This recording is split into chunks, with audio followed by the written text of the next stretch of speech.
Tekrardan merhabalar. Bildiğiniz üzere yeni bir güncelleme geldi. Hepimizin uzun zamandır beklediği bir güncellemeydi bu. O güncelleme hakkında konuşacağım. Bu güncelleme hakkında konuşacağım. Bu güncellemede benim en çok sevdiğim şey, en çok işime yarayacak şey nedir diye soracak olursanız, bunlar artık hayvan avı yapmak istediğinizde bu şekilde mor, hemen şurada bir tane sarı vardı. Eskiden arama yapıyorduk. Ne vardı? Fevkalade, bereketli, işte harika, nadir gibisinden bu tarz av arsaları vardı. Bu arsaları artık renginden tanıyabileceğiz. Mor olunca şöyle gördüğünüz üzere harika oluyor. Kırmızılar işte fevkalade oluyor. Sarılar bereketli oluyor falan. Bunun gibi. Bu çok güzel bir güncelleme olmuş. Sonunda bunu akıl edebilmişler.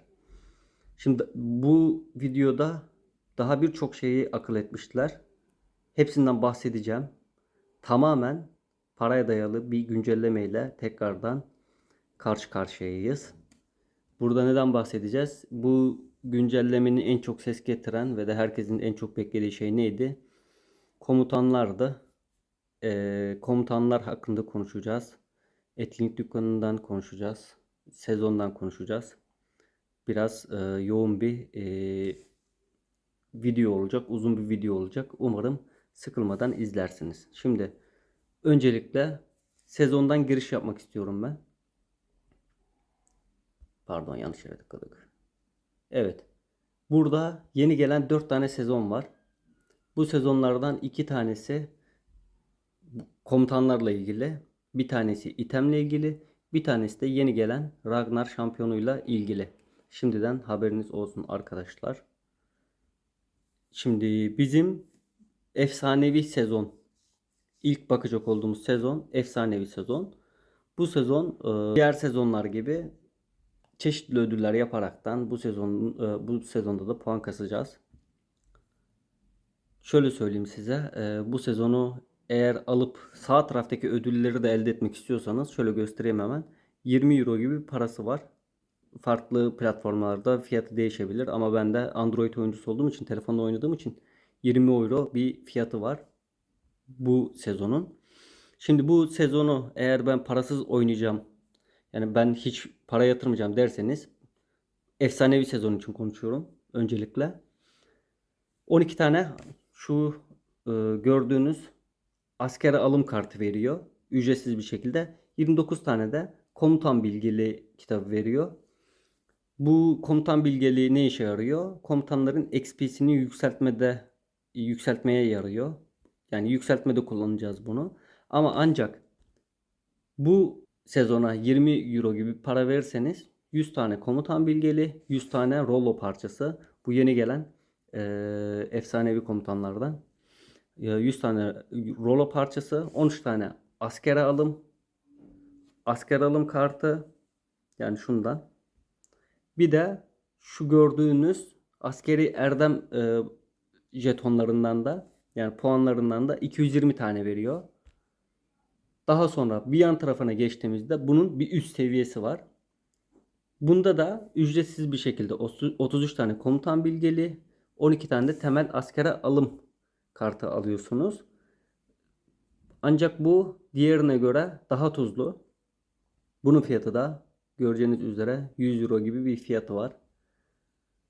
Şimdi buna 100 euro verdiğiniz zaman da bize verdiği ödüller nelerdir diye soracak olursanız, 485 tane şu Rollo parçasından 485 tane veriyor arkadaşlar. 440 tane şunlardan yardımcı erdem puanı veriyor. 30 tane asker alım kartı, 192 tane de komutan bilgeliği veriyor. Şimdi bu işte Rollo parçası nedir, erdem nedir veyahut da buradaki bu temel askere alım kartı ne işe yarar diye soracaksınız elbette. Kafanızdan bu geçiyordur. Hepsini anlatacağım. Öncelikle sezonu anlatmak istedim çünkü. Bu sebeple direkt sezondan bir giriş yaptık.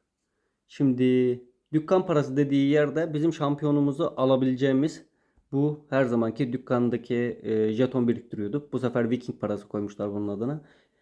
Bu sefer Viking parası biriktireceğiz ve şampiyon veyahut da çeşitli ödülleri alacağız oradan.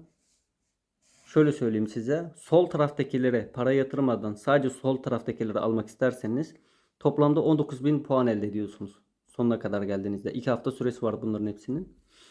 Ancak burada bunu etkinleştirmek isterseniz eğer 50 euro gibi bir fiyatı var. Bunu da 50 euro verirseniz eğer ekstradan 10.000 puan elde ediyorsunuz. Toplamda 29.000 puanı var bunun. Buradan elde edebileceğiniz puan. Bunların hepsini aklınızda tutun veyahut da bir yere yazın. Birazdan daha güzel şeylerden bahsedeceğiz. Çünkü oyun maalesef şunu düşünmüş. Bu güncellemeyi yapan arkadaşlar. Demiş ki oyuncuyu nasıl sömürebiliriz demiş. Ve bu güncellemeyi yapmış. Mükemmel bir para tuzağı. Size şimdiden onu söyleyeyim. Burada da e, bu sezonun adı Viking Destanı. 10 euro gibi bir sezon kartını, premium kartını etkinleştirebiliyorsunuz. Sağ taraftaki ödülleri alıyorsunuz. Sol taraftakileri ücretsiz bir şekilde emsalsiz alabiliyorsunuz. Toplam burada herhalde 100-150 tane falan veya 200 tane emsalsiz ancadır. Bilmiyorum. Onu hesaplamadım açıkçası.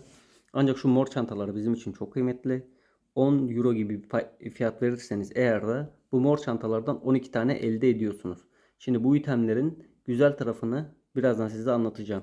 İtemlere baktığımız zaman şöyle çok bir ses getirecek bir item yani mi? Yok, hayır değil. Şurada cevher bonusu var %20. Bu cevher taşlarından elde ettiğiniz bonusu %20 arttırıyor. E, bunun yani bu itemlerin arasında en güzel bonus bu. Ancak ben birkaç tane arkadaşa da bahsetmiştim. Yorumlarda bahsettim. Yeni Titan seti. Ama Titan kadar etkili mi? Hayır, değil. Set olarak, set bonusu olarak yeni Titan seti. Çünkü şöyle bir artısı var. Tıklayabiliyor muyum? Hayır, tıklayamıyorum. Hemen göstereyim. Zaten sezonda anlatacağım şeyler de bitti burada. Yeni Titan seti dememin sebebi, tek bir sebebi var zaten. Şöyle göstereyim. Burada göreceğiniz üzere ordu saldırısı ve sağlık %3000 veriyor. Titan'da da bu bonusu veriyordu. Ancak tabi Titan'da SLD SLP lütfu veriyordu. İşte düşman ordu sefer süresi yavaşlatma veriyordu. O nedenle herkes tabii ki de Titan'ı tercih edecektir. Ancak olmayan arkadaşlar için yani Titan setim yok benim işte %3000 bonus alamıyorum diyorsanız eğer size alın %3000 bonus arkadaşlar. Ama dediğim gibi Titan'da SLD SLP çok fazla fark ediyordu. Şimdi şu Ragnar'dan bahsedeyim çok kısa. Ragnar'da söylemiştim dükkan puanı olarak şöyle göstereyim size. Şurası galiba, evet. Etkinlik dükkanını açtığımızda burada Ragnar'ı almak isterseniz şöyle 40.000 puan harcamanız gerekiyor. Bizim etkinlik dükkanında 50 dolar daha doğrusu sezonda 50 dolara verirseniz eğer 29.000 puan elde ediyorsunuz. 100 dolara 10.000 puan almanız gerekiyor. Toplamda 39.000 puan ediyor. Yine yetmiyor. Bir de şu etkinlik dükkanında ilk tıkladığınız yerde 10 euroya bir 2.000 puan var. Bunu da alırsanız eğer toplamda 41.000 puan ediyor. Bu da yaklaşık ne yapıyor? 150 160 dolara yani 160 euroya benim kendi para birimimle 160 euroya bu komutanı elde edebiliyorsunuz arkadaşlar. Parası olan varsa buyursun alsın. Şimdi etkinlik dükkanında neler var başka? Komutanlara gelmeden önce oyun çok kasıyor bu arada. Şimdi burada Viking parasının olduğu bir yer var. Burada her gün günlük ücretsiz bize jeton verecek arkadaşlar. Bunları almayı kesinlikle unutmayın. Ayrıca ayrıcalıklı fırsatlar var. Burada da bize yeni gelen hayvanın ruhsatından verecek. Günlük bir tane veriyor galiba. Yanlış hatırlamıyorsam 2 hafta bu etkinlik sürecek. 2 hafta da diğer şampiyon sürecek. İsmi aklıma gelmedi, kusura bakmayın. Diğer şampiyon sürecek. Yaklaşık bize 30 tane hayvan ruhsatı alabileceğiz biz. Ancak güncellemeden önce 20 tane göstermesine rağmen kırmızı hayvan ruhsatından güncelleme ile beraber 60 tane oldu. Bu da ne demek? 30 tanesini biz size ücretsiz vereceğiz. 30 tanesini de para yatırın alın demek. Maalesef. Bir de burada ekipman kısmında da yani arkadaşlar güncellemeyle oyun acayip kısıyor. Atlantis külçemiz var bizim. Atlantis külçesi de ne işe yarıyordu? Zaten son 3-4 güncellemeden de aşina olacağımız üzere. Bu da bizim deminki gösterdiğim pelerin ve başlık veya yüzük gibi itemleri işte mordan kırmızıya, mordan sarıya, sarıdan kırmızıya, kırmızıdan divine yapmamıza yarayacak. Böyle bir esprisi var. Şimdi gelelim komutanlara. Zaten videonun da en önemli konusu buydu. Şimdi bu benim bahsettiğim sezonda da vardı bu komutan bilgeliği. Bu komutan bilgeliğinin bir tanesi 1 milyon XP veriyor arkadaşlar. Bunların işte şimdi ben size direkt komutanlara geçeceğim. Komutanları anlatacağım. Orada ne demek istediğimi anlayacaksınız. Burada çeşitli işte şeyler var. Gayet de pahalı. Neyse çok da uzatmayalım ya. Direkt komutanlara giriş yapayım. Şimdi bizim toplamda 7 tane komutanımız var. 2 tanesi efsanevi, 5 tanesi de nadir komutanlardan. Bunların her birinin farklı özellikleri var. Farklı bonusları var. Ben bunlardan 5 tanesini açtım. 5 tanesini çok kolay bir şekilde açabilirsiniz. Nasıl açacağınızı da göstereceğim. Puanları nereden alabilirsiniz?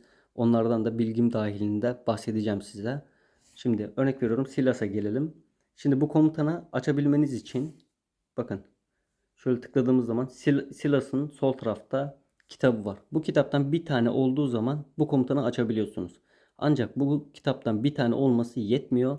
Bu komutanın kitaplarından yaklaşık kaç tane onu da bilmiyorum. 6 yıldız yapan var mı onu da bilmiyorum. Ama bir tane rütbeyi yükseltmek için 2 tane kitap istiyor. Ben de herhalde şu anda bundan 10 tane falan var. Galiba bir 10-15 tane daha alabiliyorum. Yani 20-25 tane var. Ne yapar? Bu da 2 yıldız, 3 yıldız, hadi bilemedin 4 yıldız yapar. Ama 4 yıldızın bize çok bir artısı var mı? Maalesef çok bir artısı yok bize. Burada en önemli şey komutan puanı. Yani bu komutanın XP ise bunları nereden alıyoruz? Dediğim gibi ben bunları kendim satın almıştım şeyden etkinlik dükkanından birazını. E, Etkinlik dükkanından veyahut da demin bahsettiğim gibi sezonda ücretsiz bir şekilde yaparsanız bundan 29 tane veriyor. Diğer efsanevi sezonda da 33 tane veriyor. 52 tane oyun bedava veriyor size. 52 milyon puan yapar. Bu da size ne yapar? Bir levelde 10 milyonsa muhtemelen bu iki levelde ne yapar? 12-13 milyon olsa yani maksimum 4 level ya da 5 level yapar şeyinizi, komutanınızı. Çok da fazla bir şey beklemeyin. Bu komutanların en güzel tarafı nedir? Şudur. Erdemler kısmı var arkadaşlar. Burada gerçekten de harika bonusları olan şampiyonlar var. Çok güzel bonusları var. Şimdi bu Silas menzilci, zaten sol üstte de görüyorsunuz. Menzilci olduğu için ne veriyor bize? Menzilli hücum veriyor ve de savunması veriyor. Şimdi bunu şampiyonla beraber bir tane orduya gönderdiğiniz zaman, menzille vurduğunuz zaman ordu hücumunuz maksimum kaça kadar çıkıyormuş? 25'er. 25'er puan arttırabiliyor bu. Tabi bunların hepsini maxlarsanız. Bir de bu askeri erdemleri biz nasıl yükseltebileceğiz diye düşünürseniz, hani benim elimde atıyorum şu kılıç şeklinde olan erdem puanına bende 3 tane varmış şu an. Diyelim ki bunda sizde 500 tane var. Ya bende 500 tane var, ben bunu hepsini fullleyeceğim. Maalesef böyle bir şey yok. Şöyle söyleyeyim. Mesela bunu bir level arttırdınız. Mesela öncelikle şampiyonu 10 level yaptırıyorsunuz. 10 level yapınca işte bundan 3 puan arttırıyorsunuz. Daha sonra işte 20 level yapmanız lazım ki şampiyonu. Bundan işte bu sefer 15 tane istiyor sizden parça, erdem puanı. İşte bu 15 tane, 25 tane, 50 tane, 100 tane, 300 tane, 500 tane gidiyor işte. Gittiği yere kadar gidiyor. Gerçekten de çok zor yapması. Yapan arkadaşlar illaki olacaktır ama muazzam bir para ödeyecekler. Bu komutanın işte sadece bu silah için değil, işte istedikleri komutanın bütün bonuslarını diyeyim size, bütün özelliklerini alabilmek için mükemmel bir para ödenecek. Yani kabataslak demin biz arkadaşlarla bir hesaplama yaptık. Arkadaşlarla tahmini olarak bir 8-10 bin dolar kadar para gideceğini düşünüyoruz en azından. Şimdi burada yardımcı erdemler var. Tamir iksir kapasitesi veriyor bu silah. Bir de tamir iksir üretimi veriyor. Şimdi bunlar çok fazla tabii ki de ilginizi çekmedi. Bu da deminki gibi kuşatma ordu saldırısı, ordu hücumu veriyor. Mavi olanlar hepsi böyle. Kuşatma olan kuşatma, ordu hücumu, bir de ordu savunması veriyor. Mızrak olan mızrak, ordu hücumu, ordu savunması veriyor. Hepsini teker teker göstermeyeceğim. Burada kuşatmanın Yardımcı erdemi nedir? Toplama hızı veriyor %175. Bir de ne veriyor? Toplanan kaynak veriyor. Toplanan kaynağın ne gibi güzel tarafı var bize? Örnek veriyorum, bu arkadaşı emsalsiz kullanıyoruz ya, biz fulllemiştik hepsini, toplanan kaynaklara emsalsiz, işte 10-12 tane emsalsiz kullanabiliyorduk. Abi bunu %15'ini açın. Normalde nasıl söyleyeyim, 70K tek seferde 12 levele gönderdiğimizde 70K altın alıyorduk. Bazı arkadaşlar işte 60K alan var, 80K alan var. Ben 70K alıyorum tek göndermede. 70K değil de 80K'ya yaklaşık bir altın alırsınız. Bu da ne olur? Bir günde 12 sefer olsa 120K, 4 kere yapsanız hemen hemen 500K altın fark eder. Çok iyi. Benim için çok iyi. Ama çoğu arkadaş bunu umursamıyor tabii ki de. Daha sonra ne var burada? Barlas var. Barlas'ın yardımcı erdemleri neymiş? Ticaret jetonu ve de bereketli anlaşma tabii ki de. Bereketli anlaşmayı da zaten videosunu çekmiştim. Ticaret yaparken bereketli anlaşma itemlerinizi giyerseniz eğer, normalde işte 6 milyona 6 milyona 7 milyon ekmek alacakken altını gönderdiğiniz, sefere gönderdiğiniz zaman, ticarete gönderdiğiniz zaman ne yapıyor? 3 milyona 15 milyon, 20 milyon ekmek veriyor. Çok iyi. Bu da kullanılabilir. Yani bunlar bizim gibi dedim. Ben kendim ve de benim gibi para yatırmayan oyuncular için konuşuyorum. Ben ve kendim gibi para yatırmayan oyuncuların, farmerların kullanabileceği şampiyonlar bunlar. Daha sonra ne var? Burada Aldena var. Aldena'nın araştırma maliyeti. Bakın, Aldena'nın bonusu çok iyi. Araştırma maliyeti veriyor. -1. Bir de keşif hızı veriyor. Arkadaşlar bu gerçekten çok kıymetli. İşte diyorum ya, farmer veyahut da keşif yapmayan, araştırmada zorlanan. Çünkü T8 araştırmalar, T8 mi T9 mu ne araştırma, en son gelen araştırma, öyle söyleyeyim. Yani 800 gün 1000 günler havada uçuşuyor. Keşifte zaten yani şampiyon itemsiz keşif yapmaya çalışamazsınız. Yapamazsınız zaten. Muazzam bir süre çıkıyor önünüzde. Daha sonra ne var? Nixia var. Nixia'nın da yardımcı eylemi neymiş? İmalat indirimi. Bu imalat indirimi de muhtemelen gümüş. Evet. Ekipman ürünleri üretiyoruz ya, üretirken gümüşü %20 azaltıyor. Olsa ne olmasa ne. Şanslı ilerleme. Bu da muhtemelen şeydir. Bu yeniden işleme yaparken şeyi arttırıyordur. Neydi şunun adı? Bakayım bir. Evet, kaliteli ürün elde etme şansını %10. Evet, yeniden işleme için. Benim için bomboş bir karakter. Şimdi gelelim yeni efsanevi komutanlarımıza. Şimdi en güzel bonus arkadaşlar bunlarda. Siz bunu 6 level yaptığınızda, bir de 90 seviye yaptığınızda bize gelen bilgi, daha doğrusu Yako'ya gelen bilgi, ben de ondan almıştım bilgiyi. Komutan saldırısı ve sağlığı %10.000 olarak söylenmişti. Ancak gelen güncellemeyle gördük ki biz %4050 olarak gösteriyor. Acaba bu işte 6 yıldız yapıp 90 level yapınca maksimum alacağınız bonus 4050 mi, yoksa o gösterilen gibi 10.000 mi? Boşuna sormayın, ben de bilmiyorum. Yani 10.000, %10.000 bonus mu alacaksınız, yoksa %4050 mi alacaksınız? İnanın ben de bilmiyorum. Ancak bu arkadaşların en güzel tarafı ne? Erdemler. Pahalı mı? Evet, pahalı, ama 20 dolarlık bir paket alırsanız bunu açabilirsiniz. Açarsanız da ne kadar yükseltirsiniz bilmiyorum. Çok fazla yükseltebileceğinizi düşünmüyorum. Ancak efsanevi komutanlar gerçekten çok güzel bonuslara sahip. Özellikle Floki harika bir bonusa sahip. Ne olduğunu size göstereceğim birazdan. Şimdi bizim Rollo'nun e, erdemleri: düşman oyuncu e, düşman oyuncu hücum ve savunması %7. İyi, güzel, yapılabilir. Düşman oyuncu ordu sağlığı %750'ye kadar yükseliyor. Bir de bu neymiş? Gelen hayvan hasarı. Bu hayvan hasarı kıymetli. Benim gözümde kıymetli. Ekstra yiyecek şansı. Meşgul yardımcı yoldaşlar. Meşgul seferdeki yoldaşlar. Bunlar işte şeyle alakalı. Hayvanlarla alakalı. Düşman bölüğü cezası. Ne diyor? Tertipte uygun olmayan alanlar düşman birimlerinin saldırı cezası %20 arttırır. -20 arttırır. Ne olduğunu ben de bilmiyorum.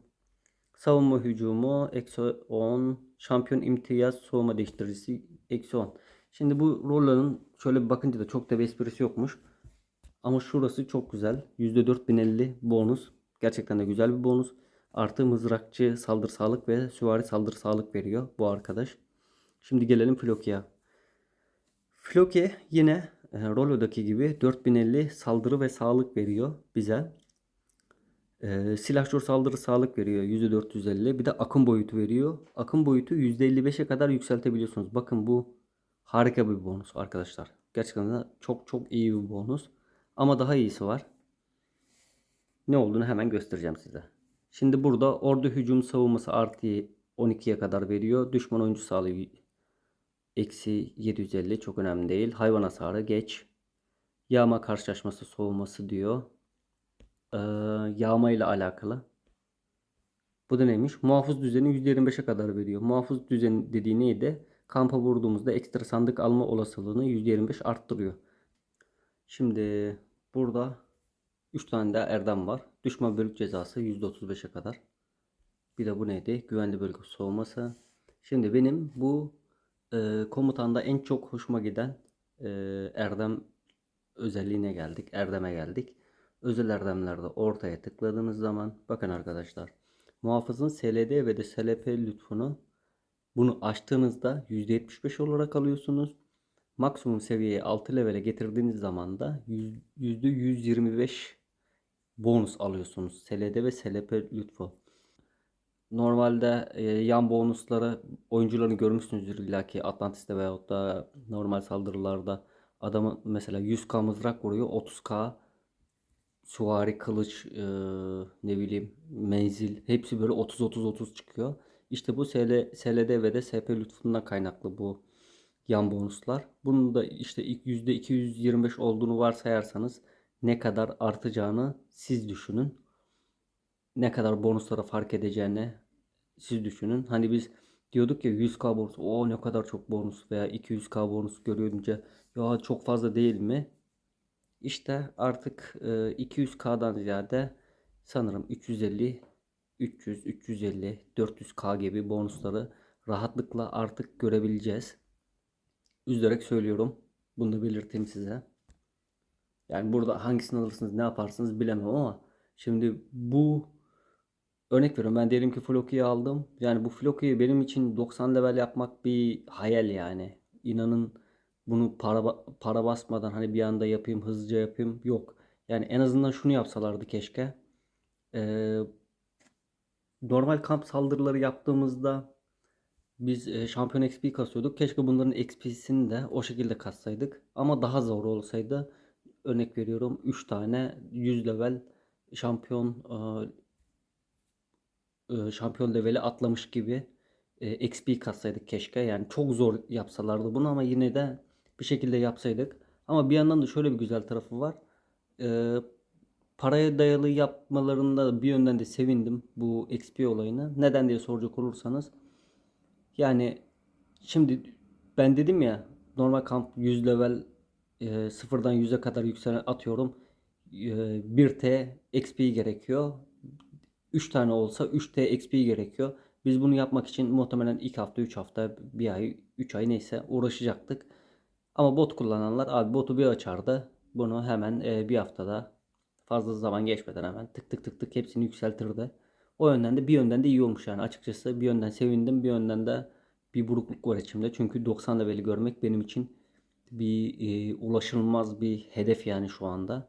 Keşiflerde de olduğu gibi keşiflerde hala ilerleyemiyoruz. Hiçbir türlü yol kat edemiyoruz. Sebebi nedir? Keşif parçaları çıkmıyor. Keşif parçası çıksa mükemmeliyet nişanı çıkmıyor.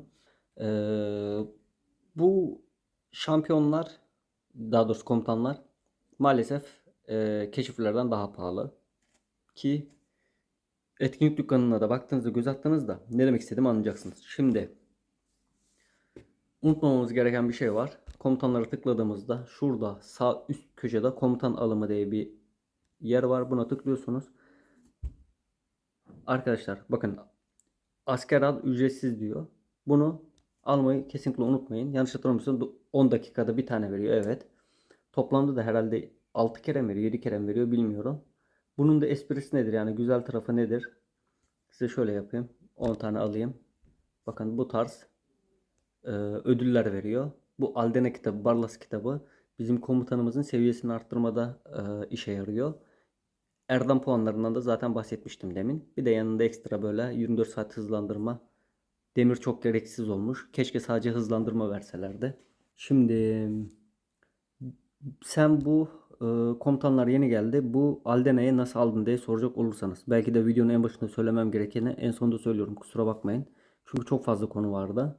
Şimdi arkadaşlar birincisi benim gördüğüm etkinlik dükkanını açtığınız zaman bakın altta burada sizin haftalık etkinlikten kastığınız puanlarla bu şeyleri komutanları alabiliyorsunuz. Bilmeyen arkadaşlar için söylüyorum. Çoğu kişi çözdü gerçi bunu da. Burada asker alım kartı da var. XP arttırma kartı da var. Komutan bilgeliği. Diğer kitaplardan da var. Barlas'tır, Silas'tır. Diğer komutanların kitaplarından var. Bu sayede yükseltebilirsiniz. Ayrıca şunlar efsanevi erdem puanlarından var. 2 tanesi var. Bir tanesi yok. Bir tanesi olan da tahmin edin hangisi? Tabii ki de SLD, SLP lütfu olanın erdem puanı yok. Ayrıyetten benim gördüğüm şurada ittifak dükkanına tıkladığımız zaman ittifak dükkanında burada herhangi bir şey var mıydı? Evet, ittifak dükkanında kişisel tekliflerde aşağıda var. Aşağıya doğru indiğinizde var. Yine dediğim gibi kılıç ve bu ayar işareti gibi olan erdem puanından var. Ancak diğer hatta size şöyle göstereyim. Bakın şu yıldızlı olan erdem puanından yok. Bu yıldızlı olan erdem puanını muhtemelen şeyden kasacağız. Yani para verip de almamız gerekiyor. Değer mi? Vallahi arkadaşlar ne yalan söyleyeyim şahsen değer. O SLD SLP lütfu için değer yani. %75'i bile benim için mükemmel bir bonus. Öyle söyleyeyim. Ee, ittifak dükkanını gösteriyordum. Buradan toplayabiliriz. Ki bu yeni güncelleme ile beraber şöyle bir durum da var arkadaşlar. İttifak tekliflerinde bir şey var mı? Yok. Şöyle bir durum da var. Yeni etkinlikler geldi. Mesela 4 saat sonra komutan seferberliği diye bir etkinlik var. Üstüne tıkladığınızda da işte komutan kitabı kullanınca daha sonra askere alım, ayrıcalıklı askere alım falan yaptığınız zaman puan kasacağız. 5K puanda da burada mükemmel bir şekilde deha veriyor. 10 deha 10 dehadır. Çok kıymetli. Çünkü bulması gerçekten çok zor. Ancak birinciye verdikleri ödül 50 milyon XP veriyorlar sadece. Başka da görebildiğim bir şey yok. 40 tane de mükemmeliyet nişanı var burada benim gördüğüm. Başka ne var? Yani imparatorluk oyunundan elde edeceğimizi söylendi bize. İmparatorluk oyunu Kral şu an Puffy galiba açtı mı? Bir imparatorluk oyunu açmamış. Şurada egzotik satıcıya çok kısa değineceğim. Dediğim gibi bunu bildiğiniz üzere bu egzotik satıcıda mavi olan itemleri toplayarak işte mor yapıyoruz. Morları Atlantis külçesi harcayaraktan sarı yapıyoruz. Tabi sonra bunun kırmızısı ve moru gelecek. Bir de şu vardı. Ee, hafiften de toparlamaya başlayalım. Buradaki bu Viking seti %3000 Titan seti gibi bonus veren setten bahsedince şöyle bir durum var arkadaşlar. Bu güncelleme gelmeden önce bunların hepsi mor olunca bu seti alabiliyorduk. Yeni güncellemeyle daha fazla para ödesinler diye şu alttaki iki yüzüğü de sarı yapma mecburiyeti getirmişler. Yani kit bonusunu almak istiyorsanız bir tane sarı yüzüğünüz, bir tane mor peleriniz, bir tane de mor başlığınız olmak zorunda. Maalesef bunu böyle yapmanız gerekiyor. Tabi şurada etkinlik dükkanında bazı ucuz paketler var. Alırsınız almazsınız bilemem. Bu değil, şuradaydı. Yani bu Kuzey Denizlerin efsanesine tıkladığımda, her tıkladığımda oyun çok donuyor. Bu da saçma bir şey olmuş. Bunu inşallah yakın zamanda e, ara güncelleme yaparaktan düzelir. Bakın ayrıcalıklı fırsatları tıkladım. Bekliyoruz. Evet. Şuraya tıklayayım bir de ekipmana bakalım. Burada hayvan ruhsatı yani bu yeni hayvan almak isterseniz de dediğim gibi 30 tane ücretsiz verecek. Geri kalan 30 tanesini maalesef parayla almamız gerekiyor. Şeyi göremedim. Yeni itemlerin paketini göremedim. Belki de gelmemiştir, bilmiyorum. Yani o kadar çok detay var ki arkadaşlar, maalesef çok enteresan bir güncelleme olmuş yani, tamamen paraya dayalı. Bakın, deminki dedim, evet. Bu yıldızlı olanı şöyle göstereyim size. Evet, hepsinde varmış. 100 dolara bundan 100 tane alabiliyorsunuz. 100 tane yeter mi? Emin olun 100 tanesi yetmeyecek. Bir arkadaş 2 level mi atlattım dedi. 3 level mi ne atlattım dedi Rollo'da. Ee, Ya ikincide 25 ödedim, üçüncüde 75 istiyor dedi. Ya da birincide 10 ödedim, ikincide 10 ödedim, üçüncüde 25 mi istiyordu? Öyle bir şey demişti. Tam hatırlamıyorum yani. Unuttum inanın. Ama 100 tanesi yetmeyecek. Bu paketten bayağı bir çekmeniz gerekecek. Uzun ve de detaylı bir güncelleme yapmışlar. Yani anlatılacak çok şey olan bir güncelleme. Ki bu anlattıklarının üzerine de insanlar kat ve katını koyacaklar. Çünkü insanlar komutanları deneyecek, işte bunun kısa yolunu bulacak, nerede ne işe yarıyor, hangi komutan işe yarıyor. Şimdi bu komutanlar bizim ne işimize yarayacak derseniz, ordu saldırısı yaparken saldırıyla beraber şöyle göstereyim size. Nasıl ekleyeceğim diye soracak olursanız. Saldırıya tıklayalım mesela. Hızlı saldırı örnek veriyorum. Ben ne oynuyorum burada? Kuşatma oynuyorum. Hemen buradan bir tık yana kayacağım. Kuşatmayı mesela komutanı koyacağım. Bakın. Kuşatma komutanı hemen geldi. Menzili de ekledim. Gördünüz mü? Şimdi buradaki espri ne? İnşallah ne olduğunu anlamışsınızdır. Şimdi otomatik yerleştir diyelim. Şimdi burada bizim orduda gördüğümüz ne var? Şu an kuşatmamız var. Mızrağımız var ve de silahşörümüz var. Bakın, mızrağı ekledim. Mızrak komutanı hemen atandı. Silahşörün komutanını atadım. Bir de kuşatmanın komutanını atadım. Neyimiz eksik? Menzilimiz mi eksik? Bir tane menzil koyalım abi. Bir tane menzil koyduk. Bakayım, maksimum 4 tane mi konuluyor komutan? Galiba maksimum 3 tane komutan ekleyebiliyoruz. Evet, maksimum 3 tane komutan ekleyebiliyoruz. Bu da yani sizin adama saldırı yapacağız ya. Mesela örnek veriyorum, önde 5 birim süvari koydunuz, arkaya da kuşatma koydunuz. Mesela adamın duruşu şeydir. Süvaride duruyordur bonuslara. Siz de ne yapacaksınız? Hem şey var karşıdaki oyuncunun. Hem duvarı var hem de süvaride duruyor. Mızrak vurmamız gerekiyor ve de duvarını almak için ne yapacağız mecbur? Ee, Kuşatmayla mızrak karışık bir vuruş yapmamız gerekiyor. Hemen burada mızrak komutanı seçeceksiniz. Yanına geleceksiniz. Bir de kuşatmayı koyacaksınız. Ha, bir de şunu unutmayın. Tabi adamı böyle saldırıyoruz ama tabi buradan orduya geldiğinizde bakın. Ordudaki duruş dedim, bahsettiğim konu bu. Ben süvari bonuslarım olduğu için süvaride duruyorum. Hemen ben de buraya ne yapıyorum? Mızrakla kuşatmayı göndermiştim adama. Hemen tercih edilen komutanlardan geliyorum. Süvariyi seçiyorum. 3 tane komutanımızı da buraya ekleyebiliyoruz. Örnek veriyorum. Menzille süvariyi de buraya ekledim. Bir de silahşör ekledim mesela, örnek veriyorum. Üçünü birden buraya ekledim. Diğer 2 tanesini de gönderdim. Veyahut da farklı farklı şeyleri kullanabilirsiniz. Kendinize göre bir kombinasyon yapabilirsiniz. Dediğim gibi çok detaylı bir güncelleme.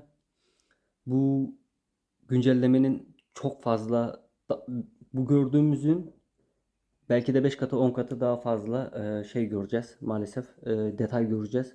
Çünkü imparatorluk oyunları, işte sağdan soldan yeni etkinlikler gelecek, bir şeyler falan. Bir sürü yeni yeni olaylar var. Çok uzun bir video olduğunu da farkındayım.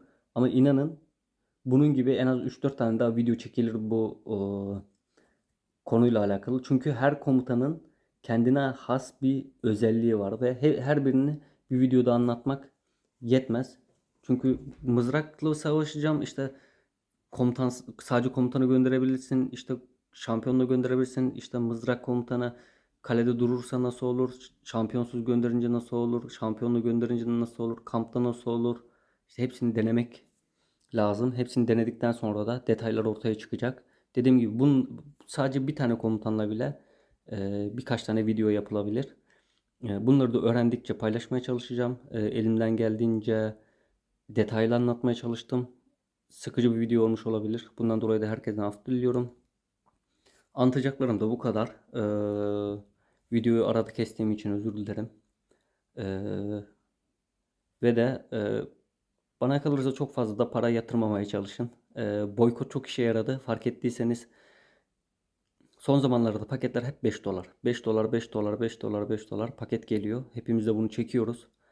Çekmeye de devam edelim. Yani 100 dolar paket çekmektense 5 dolar paket çekmenizi ben tabii ki de isterim. Bu nedenle oyunda satın almayı düşürürseniz arkadaşlar neler olabileceğini gördünüz. Hepimizi gördük. Umarım daha da uygun olur yani her şey. Bu komutanlar olsun veyahut da şampiyonlar olsun, yeni şampiyonlar olsun. İnşallah hani 150 dolar değil de 30 dolara alabilelim bir şampiyonu. Yani bir komutanı ben 10 bin dolara değil de işte atıyorum 150 dolara 200 dolara komutan fullleyebileyim. Bunu istiyorum ben. Herkesin bunu yapmasını istiyorum. Ha şu da var. Şampiyon 30 dolar olsa alır mıyım? Yine almam. Çünkü ben öyle bir oyuncu değilim. Zaten öyle bir oyuncu olsam şimdiye her şeyimi fulllemiştim.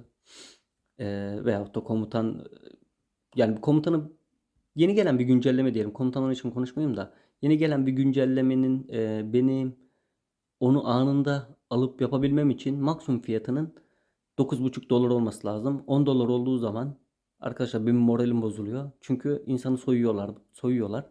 Zaten oyun sektörünün de bütün esprisi bunun üzerine. Ee, Bu nedenle de para yatırmayı çok da tercih etmiyorum açıkçası. İzlediğiniz için teşekkür ederim. Sürçülisan ettiysek kusurumuza bakmayın. Hepinize iyi oyun diliyorum. Çok fazla stres yapmayın. Hepsini zamanla geliştireceğiz. Beğenip abone olursanız da çok sevinirdim arkadaşlar. Sağlıkla kalın, esenle kalın.